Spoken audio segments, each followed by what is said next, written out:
ഇവിടെ ഓണത്തിന് മുറ്റത്ത് പൂവിടുന്ന പതിവുണ്ട്. നീ എന്ത് മന്ത്രവാദമായി കാണിക്കുന്നേ? ഇതല്ലേ മച്ചമ്പി കോലം. വരച്ചു വരച്ചതിപ്പോ ഒരു കോലത്തിലായത് ലക്ഷണമുണ്ട്. അവള് വരയ്ക്കുന്നതേ നമുക്ക് തിന്നാനുള്ള പുട്ടിന്റെ പൊടിയെടുത്താ. തലയ്ക്ക് അസുഖം വല്ല ആണെങ്കിലേ എല്ലാത്തിനും പൊക്കിയെടുത്ത് ഞാൻ പുറത്തെറിയും. മനുഷ്യർ തിന്നാനുള്ള സാധനം എടുത്താണോടി മുറ്റത്ത് വരച്ചു കളിക്കുന്നത്? കേറി പൊടിയകത്ത്.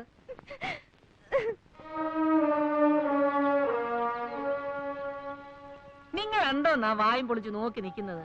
ഞാൻ എല്ലാം കാണുന്നുണ്ട്. പെങ്ങളെ, അവളൊരു കോലം വരച്ചതാ. അവരുടെ നാട്ടിൽ ദിവസവും രാവിലെ ചെയ്തൊരു തൊഴിലായത്. ഈ കിടക്കുന്നൊരു മഹാലക്ഷ്മിയാ. ഒരു പെൺകുട്ടി വീടിന്റെ മുറ്റത്ത് മഹാലക്ഷ്മിയെ കൊണ്ടിരുത്തുമ്പോ വേണ്ടാന്ന് പറയണ മച്ചമ്പി? പറയണ്ട. வீடுனா கோலம் போடுறதா வழக்கம். அப்பதான் லட்சுமி கரமா இருக்கும். கோலம் மாவுன்னு நினைச்சுதான் அதை எடுத்த.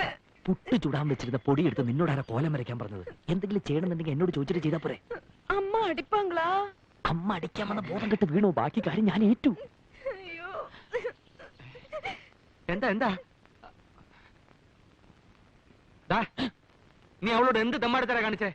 അവളെന്താ കരഞ്ഞോണ്ട് പോന്നെ? വൃത്തിയായിട്ട് കാണിച്ച കൊന്നുകളയും ഞാൻ. ഞാനൊന്നും ചെയ്തിട്ടില്ല. പ്രശ്നം വേറെയാ. എന്താ പ്രശ്നം? അവൾ ഇന്നലെ രാത്രി ജയേട്ടനോട് സംസാരിച്ചെന്നും പറഞ്ഞ് അമ്മ അവളെ പൊതിരെ തല്ലി. ഞാൻ എപ്പോ സംസാരിച്ചു? ജയേട്ടന് ഇപ്പൊ അവസ്ഥയ്ക്ക് പോണ്ട. தெரியாம இந்த தப்ப செஞ்சுட்டு இனிமே இப்படி செய்ய மாட்டேன். என்ன மன்னிச்சிடுங்க. നീ പറയുന്നത് പലതും എനിക്ക് മനസ്സിലാകുന്നില്ല. എന്നുവെച്ചാ തെറ്റ് കണ്ടാ ഞാൻ വഴക്ക് പറയും. ചിലപ്പോ അടിച്ചെന്നും വരും. എന്റെ അമ്മ എന്നോട് ക്ഷമിക്കണം. ഓരോരോ പ്രായത്തിൽ ഓരോരോ തെറ്റുകൾ ഏത് മക്കളും ചെയ്യും.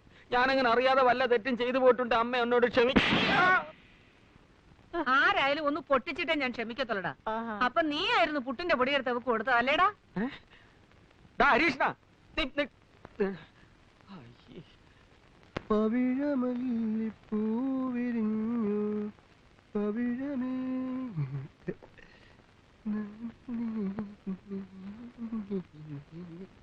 ഹായ്, ഇന്ന് നല്ല സ്റ്റൈലിലാണല്ലോ.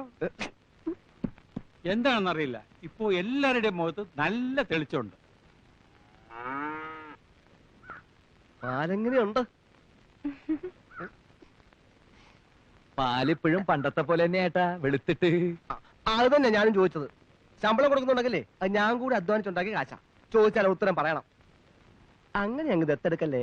അങ്ങനെ ഉത്തരം കിട്ടണമെങ്കിലേ അവളോട് തമിഴിൽ ചോദിക്കണം. അല്ലെങ്കിൽ അവള് കരുതും വല്ല മന്ദബുദ്ധിക്കാരനുമാണെന്ന്. അതിന്റെ നാണക്കടേ എനിക്കും കൂടാ.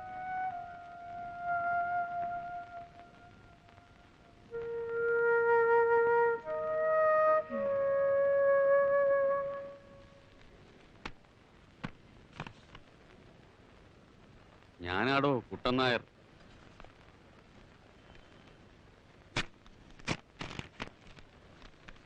മരുമകൻ അറിയുവാൻ കൗണ്ടർ കുട്ടൻ നായർ എഴുതുന്നത്.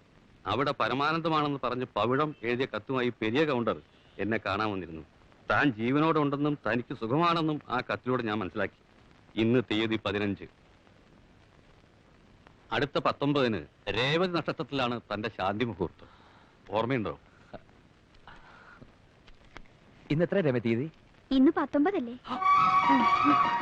ഇന്നെന്റെ ശാന്തി മുഹൂർത്ത. ശാന്തി മുഹൂർത്തോ? അതെന്താ സാറേ? അതൊരു ഭയങ്കര മുഹൂർത്ത. സകലതും തവിട് പൊടിയാക്കുന്നൊരു മുഹൂർത്തം.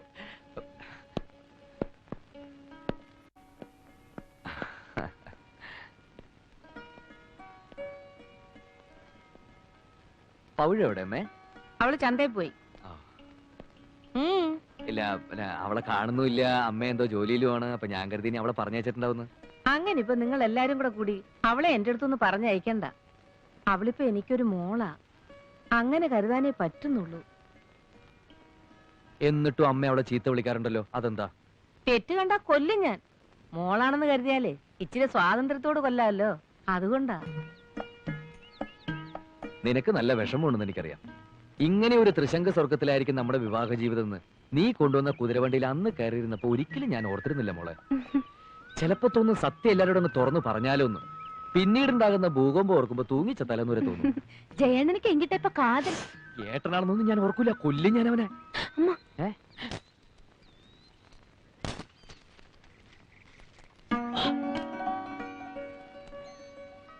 ഇന്ന് രാത്രി നീ ഇറങ്ങി വരണം. ഞാൻ തൊഴുത്തിൽ കാത്തിരിക്കും. എങ്കെ തൊഴുത്ത്? പശു അവിടെ പശുക്കളെ ഉള്ളൂ.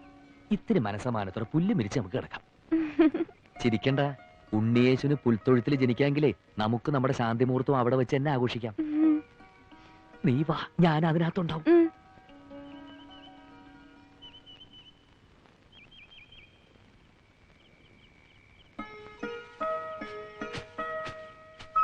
കുഞ്ഞുലക്ഷ്മി, ഞങ്ങൾക്ക് കിടക്കാൻ ഇത്തിരി സ്ഥലം എടുത്തിട്ടുണ്ട്.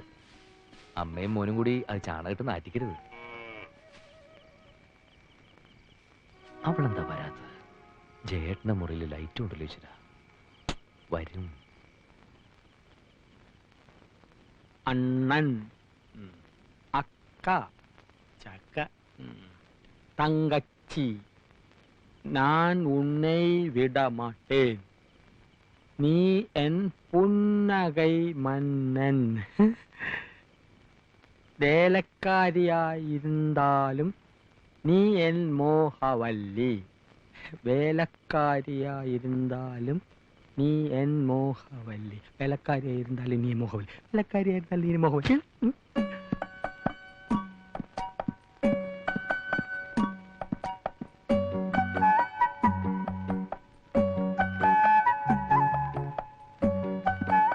എന്താടാ അവിടെ?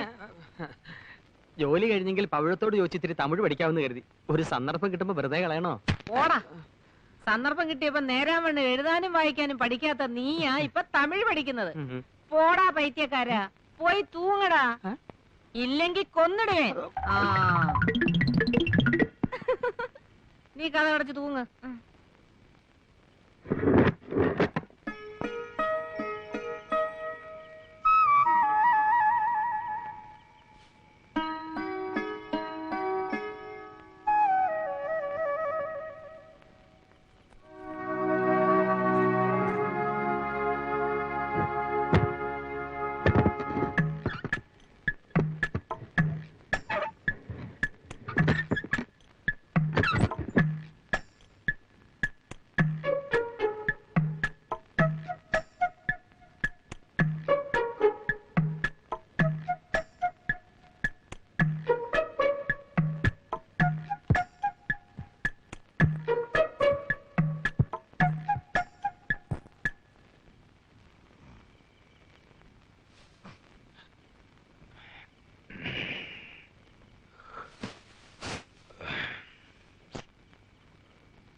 ഇപ്പഴെങ്ങാണ്ടാണല്ലോ വീണത്.